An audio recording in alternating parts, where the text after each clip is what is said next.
Telegram ban. కేంద్రం తీసుకున్న సంచలన నిర్ణయం ఇది. జూన్ 21న నీట్ రీ ఎగ్జామ్ ఉన్న నేపథ్యంలో టెలిగ్రామ్ పై తాత్కాలికంగా నిషేధం విధించింది. జూన్ 22 వరకు టెలిగ్రామ్ యాక్సెస్ ని బంద్ చేశారు. అంతేకాదు జూన్ 30 వరకు టెలిగ్రామ్ లో ఎడిట్ ఆప్షన్ ని కూడా తొలగించారు.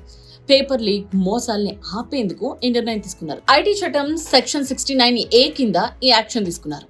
నీట్ రీ ఎగ్జామ్ రాస్తున్న స్టూడెంట్స్ కోసం ఎన్టీఏ కొన్ని వెసులుబాట్లు కల్పించింది. పరీక్షా టైంని పెంచింది. 180 నిమిషాల నుండి 195 నిమిషాలకు పెంచారు.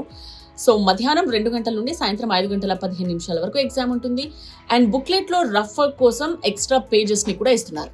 సో గత నెల నీట్ యూజీ పేపర్ లీక్ ఆరోపణలతో ఎగ్జామ్ రద్దయింది. లక్షల మంది స్టూడెంట్స్ లైఫ్ క్వశ్చన్ మార్క్ అయిపోయింది. అందుకని జూన్ 21న దేశవ్యాప్తంగా మళ్ళీ రీ ఎగ్జామ్ కండక్ట్ చేస్తున్నారు. ఈసారి ఒక్క లీక్ కూడా జరగకుండా పక్కా పగడ్బందీ ఏర్పాట్లు చేస్తున్నారు. ఇటు రాసే వాళ్ళందరూ గమనించాల్సింది ఎక్స్ట్రా 15 నిమిషాలు ఖచ్చితంగా వాడుకోండి. అండ్ టెలిగ్రామ్ ని నమ్మి మోసపోకండి. జూన్ 22 వరకు దీన్ని ఎలాగో బంద్ చేస్తున్నారు. అఫీషియల్ ఎన్టీఏ వెబ్సైట్ ని మాత్రమే ఫాలో అవ్వండి. సో ప్రెషర్ ఫీల్ అవ్వకుండా ఎగ్జామ్ ని బాగా రాయండి. All the best.